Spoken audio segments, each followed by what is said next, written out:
Do you want to be a fighter? RMC. Here comes Inoue. That destructive power does it again. Fighters Club. I'm the baddest on the planet. Hey, je vous avais dit quoi? Charles Chevalier. I am the greatest. Salut à toutes, salut à tous, soyez les bienvenus, c'est le RMC Fighter Club numéro 346. Aujourd'hui, on reste dans la cage pour le débrief de l'UFC 318. C'était dans la nuit de samedi à dimanche à la Nouvelle-Orléans. Et pour leur trilogie, c'est Max Holloway qui l'a emporté à la décision sur Dustin Poirier. C'était le dernier combat UFC du Diamond, l'occasion pour nous de revenir sur la carrière du futur Hall of Famer et sur sa place dans l'histoire du MMA. Alors est-il le plus grand combattant à n'avoir jamais été Undisputed Champion à l'UFC? On en débat aujourd'hui avec Antoine Simon. Content de te voir, Antoine, ça va? Salut Charles, ça va super. Bon, t'auras des réponses, je suis sûr, sur cette question. C'est une bonne question en tout cas. Bah t'as le temps d'y réfléchir. Et Anto Sterpini de la rédaction RMC Sport. Bah ça va les gars, merci beaucoup, un plaisir encore d'être avec Antoine, franchement c'est un bonheur. Allez, beaucoup de choses à dire aujourd'hui sur une carrière XXL pour The Diamond. 30 victoires, 10 défaites, 1 no contest s'il ne sort pas de sa retraite. Voici le bilan final de la légende Dustin Poirier en MMA. Avant de revenir sur sa carrière et sur la trace qu'il va laisser, focus sur le combat de ce week-end contre Max Holloway. C'était une trilogie, Poirier avait remporté les 2 premiers, Max est parti vainqueur du dernier. Les gars, pour moi, c'était peut-être, on va dire, le moins grave à perdre pour Dustin par rapport à ceux qu'ils ont déjà fait en 2012 et en 2019. Qu'est-ce que vous en pensez ? Bah, je sais pas, hein, tu peux est-ce que par rapport au contexte des combats de l'époque, est-ce que moi je pense que celui-là c'était une sorte de jubilé en fait pour Dustin Poirier. Les autres sportivement, en 2012 il était dans une sorte de montée en puissance. En 2019 il y avait une ceinture intérimaire et ça pouvait permettre derrière, ça lui a permis d'aller chercher la ceinture Undisputed. Celui-ci, de le perdre ou de le gagner finalement c'est pas gravissime. Ouais, mais c'est dommage quand même de perdre chez soi. C'est dommage, mais ça n'a pas d'impact derrière, non, ni ça n'a sur, pas d'impact ni derrière, sur l'image qu'il laisse, ni sur sa carrière. Puis on peut imaginer également qu'il n'est pas arrivé, il avait un statut particulier, Dustin Poirier à l'UFC, donc il arrive avec un salaire fixe, contrairement à beaucoup de combattants qui ont une prime de combat et une prime de victoire. Pour des gros combats comme ça, avec des grandes stars comme ça n'entre pas en compte en fait. Le combattant vient et il a directement sa bourse, donc il sait ce qu'il attend. Et il voulait se faire plaisir. Je pense que c'était sur ça, se faire plaisir une dernière fois. Garder ses sensations, partir avec ses sensations en tête. Et on sent qu'il s'est fait plaisir d'ailleurs dans le combat. Ouais, c'est ça, vous avez senti vous aussi qu'il s'est fait plaisir? Ah ouais, mais c'est surtout dans son entrée, il est d'habitude où vraiment il est un peu excité, vraiment dedans. On voit que là, il a pris son temps, ça sort du vestiaire. Il était pas dans sa bulle comme il est tout le temps. C'est dans sa bulle, ok, je suis préparé au combat. Là, c'est vraiment, ok, j'entends la foule, j'entends ma musique, je vois le corner, je vois tout le monde, je dis ok, c'est ma dernière, c'est bon les gars, je rentre pour une dernière fois. Franchement, ça a dû être un sentiment très bizarre de la part de Poirier et même de son coin de dire mais c'est vraiment la dernière fois que ce mec-là va rentrer dans l'octogone, donc ouais, il a pris son temps. Ouais, en plus, on s'attendait à Lil Wayne qui allait chanter pour l'entrée de Dustin Poirier. Finalement, il était là. Il a fait l'entrée avec lui. Il était en bord de cage pour le fight. On va revenir juste rapidement sur le fight avant de dérouler un petit peu la carrière de Poirier et de parler de la trace qu'il va laisser. Juste, ça part très fort parce qu'il y a 3 knockdowns pris en carrière par Poirier. Ici, il en a pris 2 coups sur coup dès le R1. Donc, ça part très fort. Et là, on se dit... La fête, elle va être gâchée un peu sévèrement parce que Max, il est en train de faire quelque chose qui va vraiment sécher les espoirs de toute la Nouvelle-Orléans. Finalement, comme d'habitude, menton solide, moral et mental toujours aussi en acier trempé. Et finalement, il revient Poirier. Ça a toujours été sa grande force, Dustin Poirier. Même si on a pu douter par le passé de son mental, je pense notamment au premier combat contre Alvarez. On l'a vu quitter le combat sur un coup de genou. Et, bon, finalement, il a refait le combat derrière, il a gagné. Et sur ce combat, en fait... ce que je trouve intéressant, c'est que Max Holloway nous habituait par le passé à commencer doucement ses combats et à monter en puissance progressivement. Et là, on a un peu un nouveau Holloway qui arrive depuis un moment. Je trouve qu'il a encore perfectionné son striking.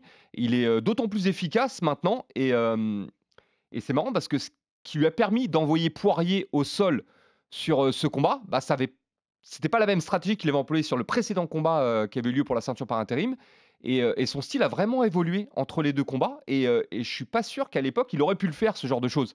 Alors qu'aujourd'hui, c'est pas Poirier qui a décliné. Je pense que c'est Holloway vraiment qui s'est amélioré de ce point de vue-là.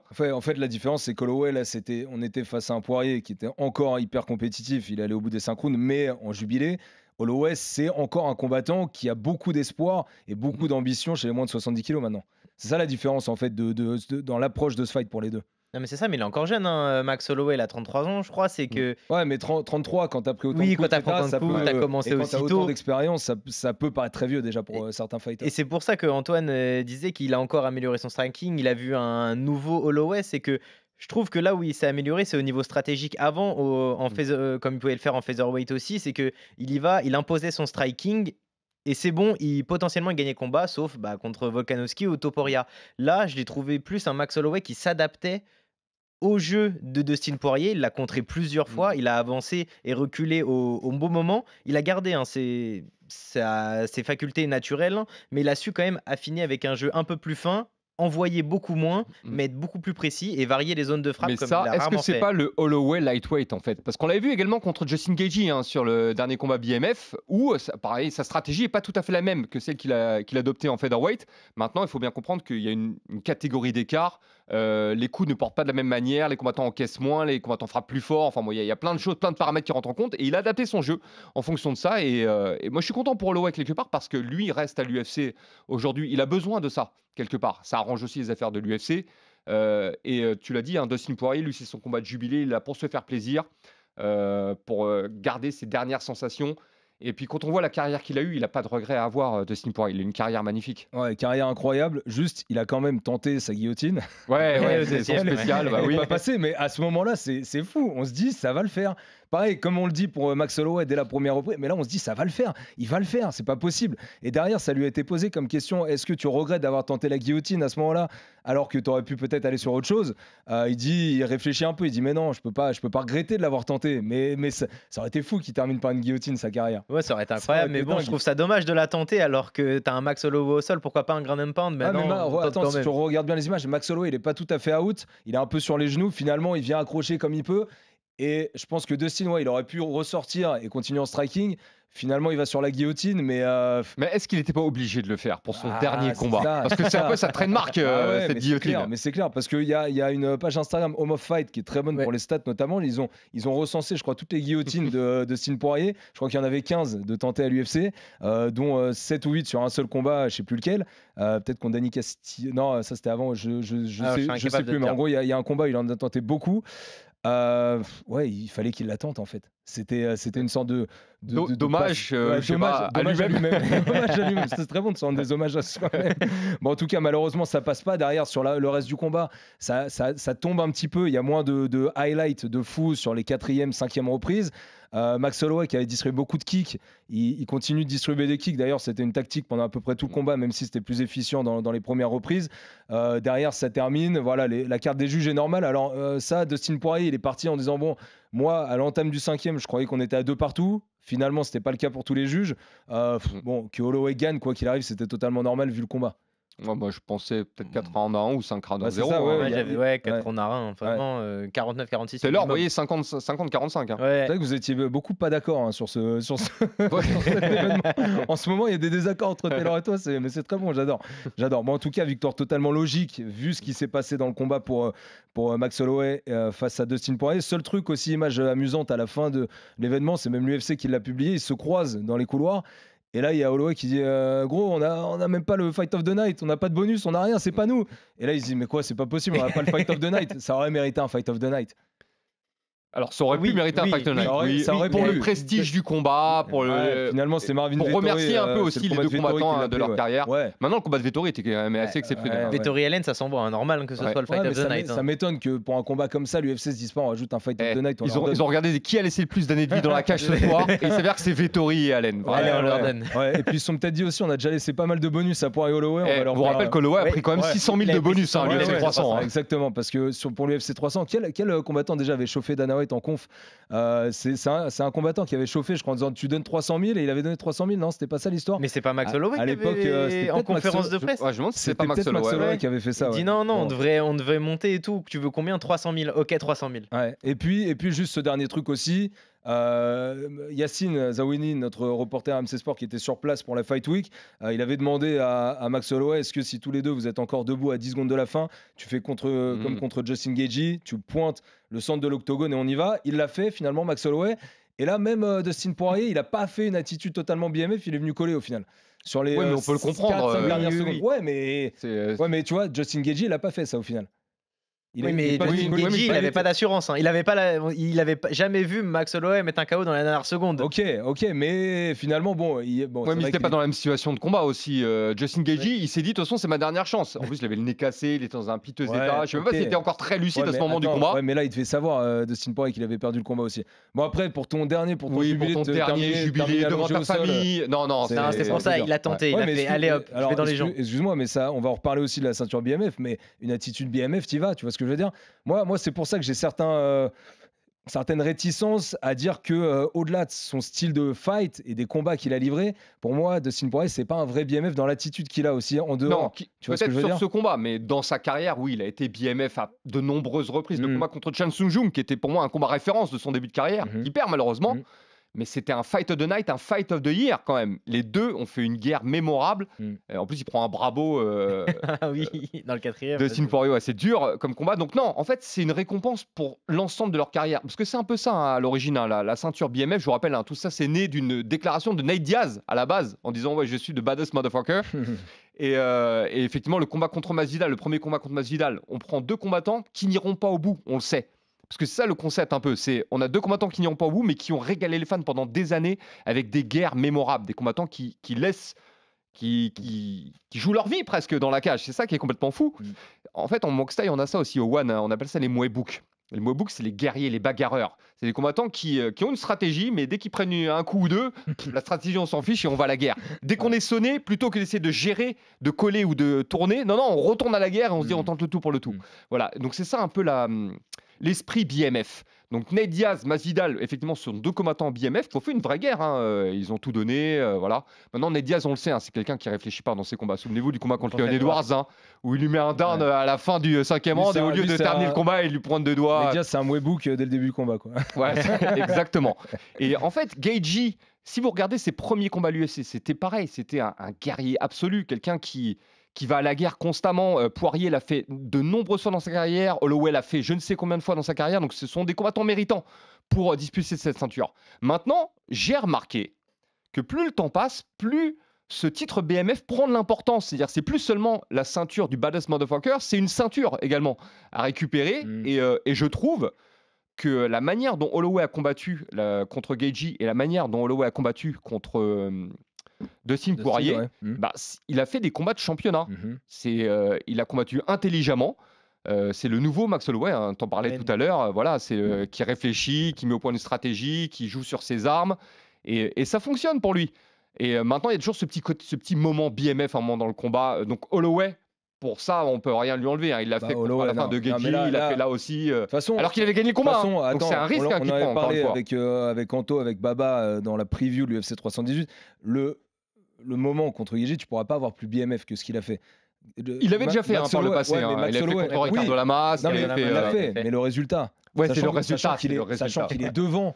Sachant qu'ils ont fait 5 rounds, et il arrive à avoir encore la lucidité, la précision, les appuis, la puissance pour faire ça. Tu ne peux pas faire plus BMF que ce qu'il a fait dans le combat. Bon, en tout cas, mais c'est vrai que la BMF, finalement, elle permet aussi, déjà à l'UFC d'occuper des main events, là où il n'y a pas forcément de ceinture, de catégorie de poids à mettre en jeu. Et en plus, ça donne des combats assez intéressants. Et puis ça met en avant des superstars. Pareil, là, on parlait pendant un moment de Dan Hooker ou Charles de Bronx Oliveira pour la prochaine ceinture BMF. Contre Max Holloway, justement. Ça pourrait être un combat très intéressant. Ce serait une revanche. Et les deux collent parfaitement au style BMF, quoi qu'il arrive. Bon, en tout cas, il y a eu beaucoup d'hommages qui ont commencé à arriver pour Dustin Poirier, sur Twitter notamment. Et déjà, pas surprenant, mais il y a Holloway qui a rendu hommage en permanence à Dustin Poirier sur cette Fight Week. Même dans son discours de fin, d'ailleurs, il lui a laissé la place en disant « C'est toi la star ce soir, c'est toi qu'on récompense ». Finalement, Poirier, il aura quand même perdu 2 fois, 2 combats pour cette ceinture BMF. Ce que je voulais dire tout à l'heure, en fait, c'est au-delà de ces combats. Non mais au-delà de ces combats, tu vois ce que je veux dire, il était peut-être BMF quand il a commencé, il était vraiment bad boy quand il a commencé à l'époque, tu sentais, mais depuis, il s'est professionnalisé, il a une vie de famille, c'est plus un vrai combattant pour moi qui est ultra BMF en dehors de la cage, Dustin Poirier. Et moi, j'aurais jamais cette image-là de lui. Tu vois, j'ai une image d'un père de famille beaucoup plus posé que ce que veut être la ceinture BMF à la base quand elle était mise en jeu entre Diaz et Masvidal. Ouais, mais tu feras pas jamais plus BMF que Nate Diaz contre Ouais, contre mais Masvidal. dans ce cas-là, ça rejoint bien. Est-ce qu'il faut continuer la ceinture BMF dans ce cas-là? Non, mais là, elle a une autre saveur. C'est vrai que maintenant, vu que les combattants sont un peu plus haut dans les rankings, ceux qui ont la ceinture, Exactement. Il y a de limite, ça l'enjeu peut quand même. être, ça peut être la ceinture qui fait que tu vas affronter le champion incontesté. Ça peut être une sorte de ceinture prestige, par il y a un intérim. Il y a un prestige prestige quand même derrière cette il y a un Et ceinture. il y a un prestige. enjeu, effectivement, et il y a une pression sur leurs épaules, malgré tout, de performer. Maintenant, des combattants BMF, si on regarde bien à l'UFC, il y en a plein. Il y en a plein, ouais, bien sûr. Charles The Bronx l'a été pendant des années, mais Mm. effectivement, une fois que Charles The Bronx est devenu champion, aujourd'hui, son style a évolué. Est-ce qu'il va combattre encore de cette manière? Maintenant, ce qui fait la force d'un BMF, je vous dis, pour moi, c'est vraiment la représentation du Muay Book en Muay Thai. Mm. C'est le mec arrive à un moment dans le combat où il va prendre un coup, il va être sonné, il va être déboussolé, il sait plus où il est. Et à ce moment-là, son premier réflexe, c'est de partir à la guerre. Et ça, Dustin Poirier, ça représentait bien ça. Et Dustin Poirier Oui, représentait bien ça, parce ouais, que ça lui est arrivé plein de fois dans sa Ça, carrière, c'est de Dan Hooker, partir à la hein, bagarre mais- alors qu'il y a des combats qu'il est en train de gagner. Il se dit, non, pense que- vas-y, j'y vais quand même. Je pense que la nuance que j'essaie de mettre, vous êtes presque d'accord avec moi. Moi, dans la cage, j'ai rien à dire. Il n'y a pas de souci. Oui, sur ce dernier Oui, il y a combat, pas de oui. souci. Sur les dernières secondes de ce dernier combat, il a peut-être pas eu l'attitude BMF. Mais bon, bref, de toute façon, la BMF, il l'aura jamais eu. Il aura échoué 2 fois pour la BMF, 3 fois pour des ceintures undisputed. On va en parler. Les hommages, donc, il y en a eu aussi beaucoup. Dana White aussi, qui a salué Dustin Poirier, tu m'étonnes. Forcément. Oui. Baba, il l'a souvent dit aussi dans le AMC Fighter Club. Dustin Poirier, en fait, c'était le compagnon parfait. C'est le MMA un petit peu à l'ancienne où tu réfléchissais pas vraiment à tes plans de carrière et tu acceptais quasiment tous les combats qui t'étaient proposés et que l'UFC voulait te donner. C'est quand même un coup dur de perdre un combattant comme ça pour Dana White et tu sais jamais vraiment si tu vas en retrouver des aussi proches de ce que veut l'UFC pour un combattant.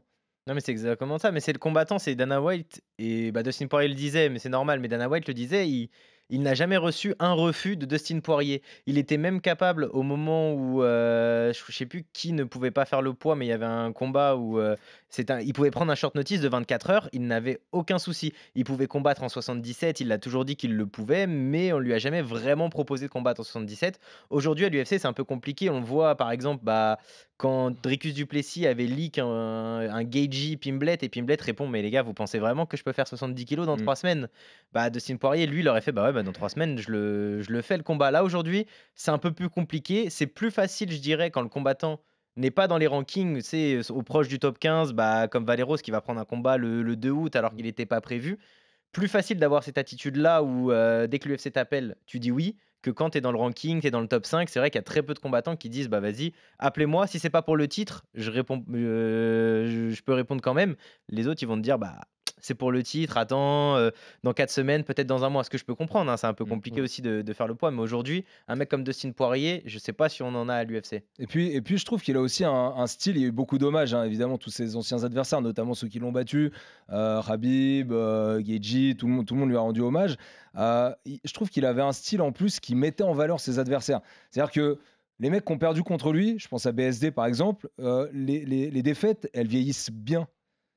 Oui, parce que c'est toujours été un contreur en fait. Donc c'est quelqu'un qui laisse ses adversaires s'exprimer. C'est pour ça qu'on a du show à chaque fois, parce que chacun peut montrer ce qu'il a à faire valoir. Lui, il boxe en reculant la plupart du temps. Il a une anglaise magnifique, très technique. Et à côté de ça, il a un sol aussi. On ne l'a pas vu ces dernières années. On l'a pas vu énormément, mis à part sur les tentatives de guillotine. Mais il faut savoir qu'au début de sa carrière, il finalisait beaucoup de ses adversaires, hein, avec des bravo choke notamment. Donc il a un excellent niveau au sol. Et c'est ce genre de combattant complet. On s'en rend pas compte aujourd'hui, hein, parce qu'il y a beaucoup de combattants qui montent, qui gravissent les échelons très vite et qui font l'impasse sur certains aspects, on va dire, techniques de ce sport. Dustin Poirier, c'est un combattant complet qui pouvait évoluer dans tous les domaines, même s'il privilégiait son striking. Et à côté de ça, le fait qu'il accepte tous les défis, le fait qu'il fasse des guerres mémorables, le fait qu'il a accumulé autant de bonus, parce que ça aussi, c'est un paramètre qu'il faut prendre en compte. Les combattants préférés des fans, c'est ceux qui prennent des Fight of the Night. Pas forcément seulement les performances. Les performances, c'est que vous faites quelque chose d'exceptionnel. Vous mettez un gros KO, donc on va vous aimer. Le Fight of the Night, c'est que vous faites la guerre. C'est ça que ça récompense, le Fight of the Night, en l'occurrence. Justin Gaethje en a un nombre record. 15 bonus. Lui a 15 bonus en tout, mais il a surtout 10 Fight of the Night. Et c'est le record absolu. Oui. Il est ex-aequo avec Edson Barbosa. Edson Barbosa, c'est pareil, BMF. Voilà, c'est juste qu'il n'a pas eu le niveau nécessaire, la notoriété nécessaire pour accéder à cette ceinture BMF. Notoriété, ouais. Mais il aurait pu très bien faire un combat BMF, parce que Edson Barbosa, c'est pareil, c'est un combattant qui a 10 Fight of the Night dans sa carrière. Encore une fois, Fight of the Night, ça récompense les combattants qui ont fait la guerre, les combattants qui ont laissé de leur personne dans la cage. Voilà. Mais en parlant de laisser la personne dans la cage, je pense que Dustin Poirier aussi, son combat contre Dan Hooker, il a fait connaître pas mal l'UFC aussi, parce que c'était l'époque Covid, c'était l'époque où tu entendais tous les coups. Et avec Dan Hooker, il y a vraiment énormément de vidéos, d'extraits du combat. On voit l'échange avec Dan Hooker où ils sont restés droits et ça faisait vraiment beaucoup de bruit. Et cette vidéo-là a permis, je pense, à l'UFC de toucher un peu plus de public qu'il ne touchait auparavant. Et c'est pour ça que peut-être le sport, il a pas mal évolué chez nous en Europe à partir des années 2000. Et on t'aurait dit, Anthony, que ce combat-là, c'était un combat BMF, t'aurais dit pas de problème. Ah oui, sans souci. Non, Sans mais là, souci, je veux voilà. dire, sans problème. Ouais, mais ça c'est clair. Mais il y a beaucoup de cartes où même si les mecs sont pas aussi connus, il y a des combats BMF. Oui, il y en a Là, tout le temps. Il y en a tout le temps. On va refaire juste un petit CV express donc pour Dustin Poirier. C'est une carrière qui est composée de 41 combats pro avec une période de 16 années entre 2009 et 2025. À l'UFC depuis 2011, il a pris 22 de ses 30 victoires pro dans l'orga. De Diamond, c'est 15 victoires UMC avant la limite et 15 bonus. Donc, il a pris une ceinture de champion intérimaire, mais il a échoué 3 fois pour la ceinture Undisputed et 2 fois pour la ceinture BMF. En réalité, ça fait mal. C'est assez terrible, mais malheureusement, je m'en souviendrai un petit peu toute ma vie lorsque je penserai à Dustin Poirier. Il a échoué autant de fois pour une ceinture à l'UFC. C'est ça qui te. Ah, non, mais je sais que je le retiendrai. Pas toi. Toi, tu retiens tout ce qu'il y a à côté. Ça, c'est pas un truc qui te. Quand tu vas penser à la carrière de Dustin Poirier, tu vas jamais penser à ça. Non, mais il y a plein de combattants qui ont échoué plusieurs fois à la Bien sûr, ceinture. il y en a plein, ouais, il y en a Alors, plein. la plupart ont quand même, à un moment ou un autre, obtenu le titre. Je pense à Holly Holm, notamment, qui a eu un nombre record de temps de combats de championnat, qu'elle a perdu, d'ailleurs. Et puis, à côté de ça, voilà, il y a plein de combattants qui se sont fait un nom à l'UFC. Il faut bien comprendre qu'il y a des combattants, aujourd'hui, qui sont plus connus que d'anciens champions, alors qu'eux n'ont jamais été champions. Ça, c'est clair. Alors, du coup, retour à la question qu'on posait en tout début d'émission. Est-ce que Dustin Poirier, c'est le plus grand combattant à ne jamais avoir été champion à l'UFC? En termes de notoriété, ça dépend sur quel plan, en fait. Non, en mais termes tu de peux parler, compétences, en termes de dites-moi, vous, notoriété. Notoriété votre- sportivement, si tu Moi, prends toute la globale, je te dirais oui. Moi, je pense que oui. Moi, je pense que oui. J'ai regardé un petit peu Antoine. Regarde, il y a par exemple un autre qui est assez connu, mais qui a pas eu autant de combats à l'UFC parce qu'il a plus brillé au Strikeforce, c'est Dan Henderson. Finalement, il a eu des tentatives de ceinture à l'UFC. Oui, mais il a été champion. Il avait remporté un tournoi à l'UFC Ouais, 17. tout début, ouais, il a- ouais, ouais, mais, c'est pas. Donc, il a eu une tu ceinture vois, quand même. Il a eu c'est- une ouais, mais- ceinture. Moi, je pense à des combattants plutôt comme Kobe Covington ou Non, parce qu'il- Kobe Covington était champion. Kobe- Nate Diaz. oh, Nate Diaz il n'a était jamais été champion champion. Il a intérimaire. gagné le TUF. Uriah Faber. Non, mais il a été champion aussi. Il était champion du WC à Ouais, l'époque. mais, Uriah oui, Faber. Il est Hall oui, of Famer. oui, est-ce que, alors, quand ta ceinture en Écoute, transition WC. J'ai l'exemple parfait. Donald Cerrone, le cowboy. C'est recordman de combats, de victoires, de je sais pas quoi. Il a plein de records à l'UFC. Bon, même si Jim Miller est un peu devant sur plein de points. Un combattant qui dit toujours OK. Lui aussi aurait pu combattre pour la ceinture BMF. Lui aussi n'a jamais été champion, mais il s'est approché du titre. Il a combattu pour la ceinture malgré tout. Mais il a échoué malheureusement, un peu à l'instar de Dustin Poirier. Est-ce qu'aujourd'hui, on estime que Poirier a quand même été un peu plus haut que Donald Cerrone? Oui, parce qu'il a eu plus de chances au titre. Malgré tout, Donald Cerrone, c'est un peu le même profil de combattant, en fait. Un combattant qui a une carrière exemplaire, qui n'a jamais été champion et qui pourtant restera... qui a marqué l'histoire de ce sport, marqué l'histoire de l'UFC et marqué l'esprit des fans. Et donc lequel tu retiens comme étant le plus grand champion à n'avoir jamais, le plus grand athlète à ne jamais avoir été J'ai champion pas à l'UFC? étudié la question en profondeur. Dustin Poirier, mais Dustin Poirier, il a clairement sa place. Oui, à première vue, oui, Dustin Poirier pour être cet homme-là. Ah ouais, tu me dis que je suis un peu dur avec Dustin Poirier et toi, t'es encore plus dur. Pour toi, Anto, il n'y a pas photo, c'est lui? Ouais, moi, il n'y a pas photo. Après, je pars du principe où je parle pas du Strikeforce ni WFC. Si on prend, l'UFC. si on prend juste l'UFC, bah, c'est Chael Sonnen, c'est Kobe Covington, ou Uriah Faber qui ont tous eu 2-3 chances pour le titre. Et pour moi, ouais, c'est Dustin Poirier, si tu parles notoriété, sportivement, qui a quand même été le plus marquant, je pense. Il y a ceux qui ont eu 3 fois des chances, il y a Pedro Rizzo aussi, Gustafsson, il y a 3 fois, il y a Kenny Florian et il y a Benavidez qui en a eu 4. Voilà. Mais... Non, mais c'est vrai que quand j'entends les noms là que tu viens d'annoncer, oui, Poirier est loin devant. Après, il peut y avoir des combattants, tu vois, qui ont eu moins de chances pour la ceinture, mais qui ont peut-être plus brillé par certaines autres actions. Nate Diaz, c'est le très bon exemple. On parle d'un mec quand même qui a pissé sur l'UFC Apex. Il a fait une vidéo où il pissait sur l'UFC Apex et on l'a gardé. Conor McGregor, il envoie des palettes dans les vitres des pareil. bus.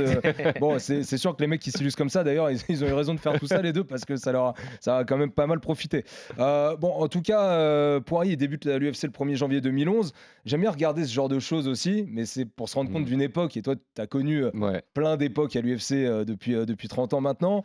À l'époque, il n'y a pas encore de combat de championnat en moins de 57.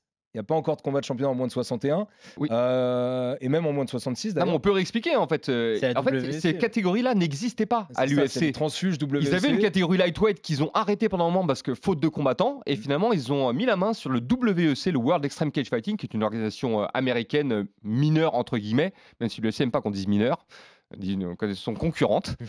Et donc ils ont racheté le WEC et finalement à terme ils ont absorbé toute l'organisation, donc ils ont récupéré tous les combattants sous contrat. Mais c'est pile quand Dustin Poirier arrive. C'est comme ça qu'il arrive. C'est comme ça qu'il arrive à l'UFC. Parce qu'il arrive avec toute la palette des autres qui arrivent, Dominique Cruz. Il faut savoir que José Aldo, quand il arrive à l'UFC, il était le champion du WEC, donc il vient avec sa ceinture de champion.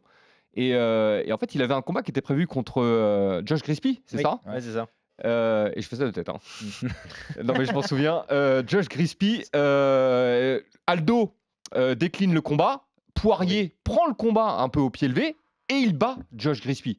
Et donc là, il signe son entrée à l'UFC. Tout le monde n'a pas eu cette chance. Anthony Pettis, quand il vient lui aussi du WC et qu'il arrive à l'UFC, on lui colle Clay Guida, qui est pas forcément c'est un grand nom de l'UFC, mais c'est pas forcément une tête de série. Et Clay Guida bat Anthony Pettis.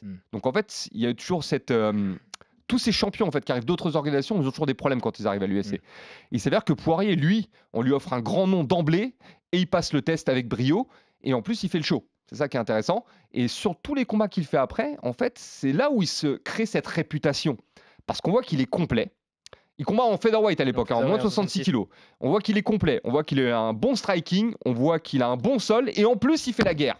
Donc il y a ce combat référence, bien sûr, contre Chen Sung-jung, j'en parlais tout à l'heure, le Korean Zombie. Je vous invite à le regarder, pour ceux qui n'ont pas vu le combat. C'est vraiment un combat mémorable où les deux donnent tout ce qu'ils ont. Et c'est, il me semble, suite à la défaite contre Conor McGregor, qui décide de remonter de catégorie, parce qu'il n'en peut plus. À 66, il a du mal à cutter le poids. Et franchement, quand on voit la défaite contre McGregor, on se dit, ah bon, finalement, il n'a pas ce qu'il faut pour aller au bout. Finalement, il recommence à gagner des combats. Il y a cette nouvelle défaite contre Michael Johnson où on se dit, ouais, bon, ça passera pas.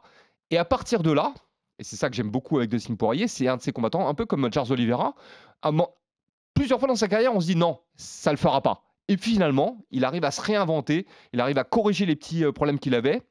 Et il repart de plus belle. Et finalement, ça l'a conduit jusqu'à son premier combat pour le titre contre Khabib. Mais après, tu vois, il perd contre Conor McGregor. Johnson, qui était un très bon combattant à l'époque, était sur un bon run aussi.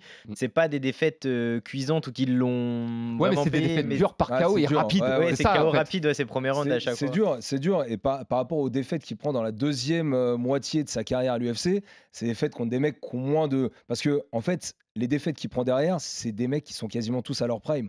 Oui. Ah oui, c'est que des tueurs. Khabib, Islam, Charles, Gaethje, c'est des mecs qui sont que à leur prime. Alors qu'à l'époque, quand tu prends les premières défaites qu'il a à l'UFC, le Korean Zombie, Michael Johnson. Non, mais parce qu'on connaît pas trop. En fait, les gens d'aujourd'hui connaissent pas trop. Tu connais pas le niveau. Combattants, mais à l'époque, c'était du haut niveau de l'UFC. Et on n'a pas parlé des noms qu'il a battus, parce qu'il a battu des mecs forts aussi. On va comparer les formes du Korean Zombie à l'époque. Il était sur, je crois, 2 ou 3 victoires maximum d'affilée, Korean Zombie. Tu peux me comparer la forme qu'avait Khabib, qu'avait Islam, qu'avait tous ces mecs-là quand ils prennent Dustin Poirier.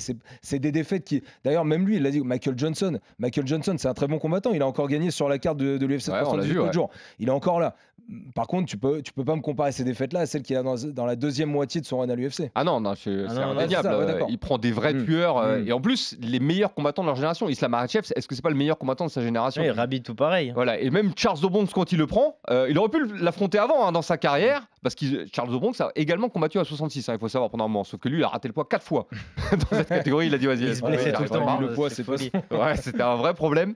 Et finalement, quand il prend Charles do Bronx Oliveira, Charles do Bronx est au top de sa carrière. Il n'a jamais été aussi bon que ça. Ouais, là oui. Et en plus, il y a un parallèle à faire entre les deux, parce que les deux ont quasiment grandi à l'UFC. C'est ça aussi la force d'un combattant comme Max Holloway. Et donc tu disais tout à l'heure, on n'aura pas encore des combattants comme l'UFC, on n'en aura plus des combattants comme Dustin Poirier. Mais en l'occurrence, do Bronx, Holloway, c'est des combattants comme Dustin Poirier qui ont grandi à l'UFC, qui sont arrivés très jeunes à l'UFC. Je crois que Dobronx et Holloway sont arrivés à 20 ans à Oui, l'UFC. c'est ça. Donc Ils c'est, arrivent tous les deux incroyable. à l'UFC. Il faut savoir que Dustin Poirier arrive à l'UFC, ça fait que 2 ans qu'il a débuté sa carrière pro. Il a débuté en 2009, ça fait même moins de 2 ans. 2000, ouais, parce qu'il arrive le janvier 2011. Exactement. Donc c'est 1 an et demi Donc après. il est tout jeune dans sa carrière, donc c'est un Ouais. combattant qui a grandi à l'UFC. Et tous ces combattants-là, ceux qui arrivent à tenir, hein, parce qu'il y en a plein qui ont essayé le même trajet mais qui se sont arrêtés en cours de route, eh ben, tous ces combattants-là, au final, ils ont tous été au sommet. Ils ont tous atteint le sommet à un moment ou à un autre dans leur carrière. Et en plus de ça, Dustin Poirier, il a bien rendu à l'UFC ce que l'UFC lui avait donné, parce que même s'il a déjà son passif, etc., ses combats, mais il n'en avait pas beaucoup, mais pour son combat contre le Korean Zombie, il est déjà en main event. C'est son 5e combat, je crois, à l'UFC. Ouais, son premier main event. C'est son premier main event. Donc déjà, l'UFC lui fait confiance. En fait, ça en dit beaucoup aussi sur la suite de leur relation jusqu'en Alors, 2025. On lui fait confiance parce qu'il a fait déjà des belles performances. On fait confiance également au Korean Zombie parce que tu sous-estimes un peu le Korean Zombie à cette époque. Attends, Il a fait un combat mais Antoine, d'anthologie Antoine, contre me fais pas Léonard dire ce que Garcia j'ai pas qui était dit. peut-être le combat de la décennie. En- Donc en fait, il y a une vraie hype autour de Mais Korean bien sûr, Zombie. oui, mais À ce moment-là, t'es d'accord. Les premières défaites, on les a citées. Les premières défaites de première moitié du run à l'UFC de Dustin, c'est pas ce qu'il a après. C'est tout ce que j'ai dit. ouais. Je t'ai pas descendu Korean Zombie, mais je le compare pas. Presque. Je le compare pas à une défaite contre Islam. Alors il faut aussi comprendre un truc, c'est qu'à l'époque, on en a parlé tout à l'heure, les catégories venaient d'arriver à l'UFC, donc elles sont beaucoup moins denses, beaucoup moins fournies. On essayait encore de découvrir Ah, des toi, nouveaux t'es d'accord. combattants. Non, mais il faut remettre en perspective tout ça. Mais Bien sûr. pour l'époque, non, Korean Zombie, c'était c'était le haut du panier, Mm. clairement. Bon, et du coup, je t'ai coupé, mais tu allais commencer en disant que il avait pris Korean Zombie, il était lui aussi sur une montée, et donc c'était un combat légitime à faire en main event d'une fight night. Et l'air de rien, même s'il perd ce combat, c'est le fight of the night, c'est le fight of the year. Donc, et ça, je le répète tout le temps, hein, lorsque vous perdez, mais que vous perdez avec la manière, vous perdez avec le bonus, le fight of the night, vous avez fait une vraie guerre, bah, vous êtes, malgré tout, c'est pas vraiment une défaite. Parce que votre cote, elle ne baisse pas, forcément. C'est ça le truc. On l'a vu avec Morgan Charrière quand il avait perdu son deuxième combat à l'UFC, et qui prend quand même le fight of the night, bah, on voit que sa cote, elle n'a pas baissé, en fait. Et l'engouement des fans est toujours le même. Et ça vous forge un combattant dans l'esprit des fans. Parce que on se dit, voilà, ce mec-là, quand il va venir, qu'il gagne ou qu'il perde, ça va être le show. Et c'est pour ça qu'on va continuer de payer pour venir le voir. Et d'ailleurs, la défaite contre Korean Zombie, elle est hyper importante parce qu'au début, il s'entraînait en Géorgie avec Tim Crader, qu'on a vu notamment dans le countdown du dernier UFC. Finalement, changement de cap, il quitte la Géorgie, il va en Floride. ATT, Mike Brown, avec qui il est resté jusqu'à son dernier combat. Ça, c'est aussi une marque de l'intelligence, de la construction d'une carrière d'un jeune combattant qu'il est encore à l'époque, de décider d'aller dans un grand club plus structuré pour pouvoir avoir lui aussi une carrière plus structurée. Mais c'est ce que disait Dustin Poirier dans sa dernière interview avec Megan Olivi, c'est que chaque défaite qu'il a eue au début de sa carrière, ça a amené une reconstruction. Il a perdu contre Conor McGregor et il était élogieux sur Conor dans l'interview. Il remercie Conor de l'avoir battu parce que c'est cette défaite-là qui lui a fait comprendre que ouais, j'ai encore plein de choses à faire, j'ai encore plein de choses je dois m'entraîner encore sur toutes les facettes parce que perdre au premier round contre Conor McGregor, bah, ça l'a choqué. Il a limite fait une mini dépression, c'est ce qu'il disait. Il a perdu contre Korean Zombie, ça lui a fait changer de gym. Et après, perdre contre Justin Gaethje, là, il a vraiment fait une dépression. Et c'est ce qu'il disait. Chaque défaite a amené un nouveau Dustin Poirier. C'est pour ça qu'il disait en fin de carrière, il fait vous avez connu un Dustin Poirier à 21, 22, 23 ans qui faisait n'importe quoi avec ses combats. Aujourd'hui, je suis un père accompli, combattant accompli et j'ai fait tout ce que j'ai pu à l'UFC. J'ai donné mon maximum à chaque combat, même quand j'ai perdu et je ne regrette aucune de mes défaites. T'es d'accord, il a su se renouveler à plein de moments différents de sa carrière. Ouais, Dustin. ça, je l'ai dit à plusieurs reprises. C'est ça que j'apprécie beaucoup avec Dustin Poirier. C'est un combattant qui ne s'arrête pas sur une défaite. Il y a des combattants, en fait, après une défaite, qui s'effondrent complètement. Et on ne le revoit plus jamais. C'est plus jamais les mêmes. Alors, je donne un exemple sans froisser personne. Colby Covington, par exemple. Qui nous écoute, d'ailleurs. Quelqu'un- Qu'on salue, au passage. Qu'on salue. Mais Colby Covington a essayé de changer son jeu après sa première défaite. Et en fait, ce qui est dommage, c'est qu'il a abandonné ce qui faisait sa force par le passé. Je prends l'exemple d'Edson Barbosa. Edson Barbosa a gagné, perdu des combats. Et en fait, c'est un combattant, et j'apprécie beaucoup, parce que même quand il perdait, il s'est pas dit je vais bosser mon sol, non, je vais perfectionner ce dans quoi je suis déjà fort pour être encore meilleur et pour ne plus me retrouver dans ce genre de situation. Bon, ça n'a pas forcément très bien fonctionné parce qu'il n'a pas réussi à aller au bout. Malgré tout, il a signé des victoires mémorables à l'UFC.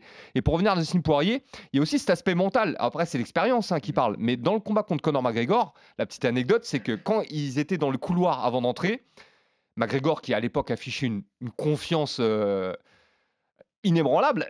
Donc il lui jette un coup d'œil, il lui fait un sourire et le pointe du doigt avec un petit sourire malicieux en coin. Et en fait, ça a perturbé Dustin Poirier. Il s'est dit mais c'est qui ce mec qui est aussi confiant à l'approche du combat? Et ça l'a perturbé un peu. Et je vous ai reparlé aussi du combat contre Alvarez où on l'avait commenté avec Taylor, je m'en souviens.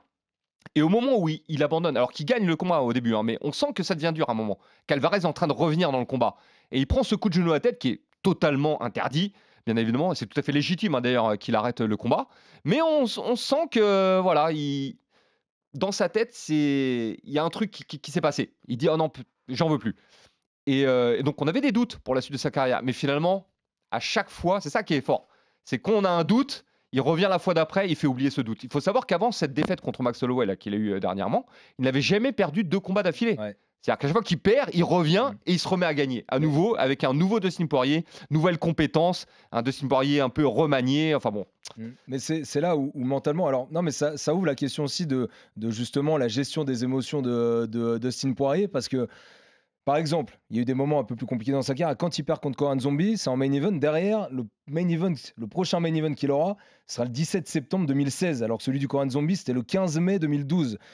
Tu vois, il attend quand même 4 ans et demi avant d'avoir une nouvelle fois un main event. Donc ça prouve aussi beaucoup de résilience de la part de Dustin Poirier. Il y a la défaite contre Michael Johnson qui a été très dure pour lui. Il en a reparlé en disant que celle-ci est très dure à digérer. Est-ce qu'il y a eu un problème de gestion des émotions? C'est ce que tu disais ou pas à certains moments de sa carrière? Ou pas du tout, d'après toi? C'est une possibilité. Oui, je pense que c'est une possibilité. Maintenant, quand on revoit le combat contre McGregor, le combat contre Johnson, c'est des combats où il n'a pas pu faire grand-chose. Et encore une fois, il n'a pas eu le temps de s'exprimer parce que ça a duré. Ça a été très très vite. Ça s'est à chaque fois soldé dès le premier round. Ce qu'il évoque lui-même de temps en temps, c'est la gestion de ses défaites, même après coup. Tu vois, pas tellement dans la cage à ce moment-là, mais émotionnellement, comment revenir de ses défaites. Tu vois, ça, je le disais, c'est pas donné à tout le monde de revenir d'une grosse défaite, d'une défaite par KO. Est-ce qu'il l'a bien fait à chaque fois? Pour preuve, oui, parce qu'il a gagné à chaque fois qu'il est revenu, il a gagné. Sauf qu'à chaque fois qu'il a été sur la dernière marche, c'est-à-dire celle de prendre une Undisputed Champion belt, il l'a jamais prise. Alors, est-ce qu'on peut dire qu'il n'a pas eu de bol aussi dans sa carrière? Parce qu'au moment où il arrive pour prendre Khabib, c'est le top du top, il n'y a pas mieux. Et je ne suis même pas sûr qu'à l'époque où il a commencé, il y avait déjà mieux à l'UFC. Derrière, il y a Charles Dobonks qui, on l'a dit, était au top de sa carrière à ce moment-là. Et puis Islam, pareil, il est intouchable, Islam. Donc peut-être que lui est arrivé au sommet au moment où la catégorie était la plus dense. C'est quand même une catégorie où je pense que tu as les meilleurs champions de l'histoire à chaque fois. Donc quand tu parles de Khabib, Islam, même Oliveira qui à ce moment-là, on en parlait, enfin il y a eu beaucoup de débats en disant est-ce que il n'a pas eu la meilleure révolution de champion où genre quand il est passé en 70, c'est devenu un autre combattant, il était sur une win streak de 11 victoires, Charles Oliveira. Donc en fait à chaque fois c'était le meilleur champion du moment et le meilleur combattant de l'époque du moment. Quelque part, tu préfères perdre pour la ceinture contre Islam ou gagner la ceinture contre Gray Ménard? Ouais, voilà, il y a ça aussi. Ça, je suis d'accord. Oui, tu préfères la perdre contre Islam. T'auras eu ni aucune chance ni pour Ménard ni face à Islam. Bon, moi non plus. Anto, peut-être? Non, je suis pas sûr. Je n'ai pas le même poids. Bon, il faut reparler aussi quand même de cette guillotine. Mais face à Khabib, il y a eu plusieurs théories là-dessus. Certains pensent qu'elle était pas loin de passer. Mais Khabib l'a dit, hein, par la suite. Khabib l'a dit. À un moment, c'était chaud. Disent, parce que ça, Khabib, il avait dit, Khabib, si je le fais, c'est parce que c'est pour mon père, en fait. Je tape pas pour mon père. Je tape pas devant mon père, c'est mort. Et ça, c'est pas possible. Mais vous vous rendez compte un peu ce que ça change, même pour la discussion du GOAT, au final, où tout le monde met Khabib tout le temps. Vous vous rendez compte ce que ça change s'il passe cette guillotine pour Poirier lui-même et pour même l'histoire du MMA en règle générale, avec Khabib qui part invaincu de sa carrière UFC. Finalement, Poirier qui devient champion, derrière va savoir ce qu'il peut faire en défense de ceinture. Ça change beaucoup de choses quand même si elle passe.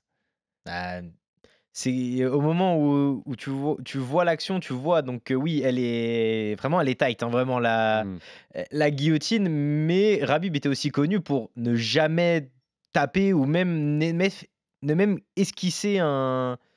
Je sais pas, il prend une méchante droite contre Conor, la tête elle bouge pas. Ouais, ce sont des combattants impassibles. Alors ça, c'est la force des combattants russes. On l'a vu par le passé, il y en a beaucoup comme ça. Alors Fedor, c'était aussi la force de Fedor à l'époque. Islam, il est pas comme ça. Tu vois que des fois sur sa tête, tu dis ah ouais celle-là. Mais moins maintenant parce qu'il est tellement parfait dans son travail, ses esquives. Franchement, ils sont vraiment au-dessus du lot, Islam. Je suis curieux de voir d'ailleurs ce que ça va donner son prochain combat. Par contre, bon, c'est un enchaînement qu'on avait déjà évoqué dans le Fighter Club en incluant les défaites, mais depuis 2017, les victoires de Poirier à l'UFC, c'est Pettis, Gaethje, Alvarez, Holloway, Hooker, McGregor 2 fois, Michael Chandler, Benoît Saint-Denis. C'est juste, franchement, c'est fou. Au final, là-dedans, t'as pas un seul mec. On en parlait tout à l'heure de la BMF qui est pas éligible à la BMF. Hein. Potentiellement, c'est que des BMF. En gros, sur ces victoires-là, Poirier, ça a toujours été le tueur qui bat lui-même et qui tue lui-même des tueurs. C'est à chaque fois des fights qui peuvent être érigés tous sur le statut de BMF.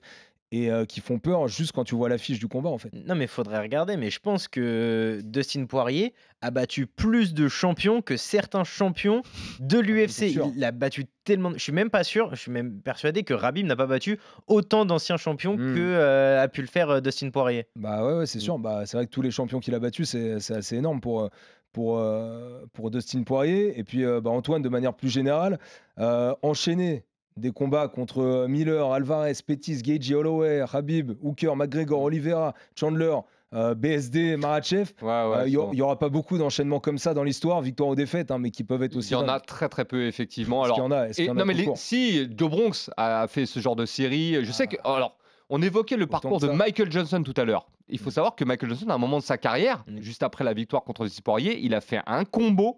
C'est pareil, hein. C'est du Khabib, c'est du machin, c'est du bidule. Il y a du Gaethje. Bon, par contre, il a tout perdu. Il a juste battu Poirier. Petite différence. Petite différence, il les a tous perdus. Mais il a atteint ses combats quand même. Oui, et ça, c'est possible vraiment dans ce genre de catégorie. Parce que si on regarde dans d'autres catégories, à d'autres époques, je vais parler de Anderson Silva, par exemple. Anderson Silva ou Georges St-Pierre, c'est des combattants, surtout Anderson Silva, à un moment qui avait vraiment nettoyé sa catégorie. Ce qui fait qu'on lui opposait des challengers qui parfois n'avaient pas de nom ou qui étaient moins prestigieux que les noms qu'a pu affronter Dustin Poirier. Et encore une fois, Dustin Poirier, c'est quelqu'un qui a mis du temps à arriver au sommet. Comme tu l'as dit, hein, entre 2012 et 2016, aucun main event. Bon, il a quand même pris quelques bonus au passage, hein, ce qui fait que son statut de combattant spectaculaire est resté. Et c'est en fait en battant ces grands noms qu'il a pu se hisser dans les hauteurs du classement et rester surtout dans les hauteurs du classement. Et ça, c'est compliqué à faire, hein, malgré tout. On a coutume de dire, le plus dur, c'est pas de devenir champion, c'est de le rester. Lui, c'est comme s'il était resté pendant des années éternel challenger numéro 1.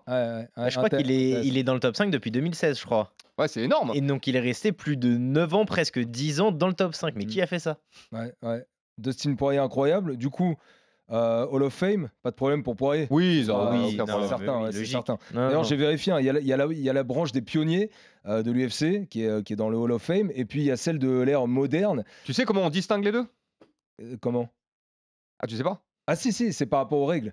Par rapport aux règles unifiées qui sont Exactement, arrivées. C'est ceux qui ont débuté leur carrière avant l'avènement des règles unifiées, qui ont été établies en 2001, on le rappelle. J'ai cru que tu allais me piéger. Hein.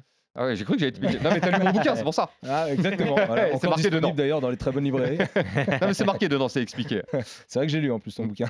Tu vois, donc on apprend des choses avec Antoine Simon en permanence. Juste dans la branche du coup moderne, il y a que 2 combattants non champions UFC qui apparaissent. Vous avez une petite idée desquels? À moi d'essayer de piéger maintenant. Alors, des combattants. Non, il y en a. En fait, il y a parce qu'il y a une autre branche. Il y a la branche combat également. Ouais, les combats. Il y a des combattants. Par exemple, Cub Swanson est dans le Hall of Fame de l'UFC avec Doo Ho Choi notamment.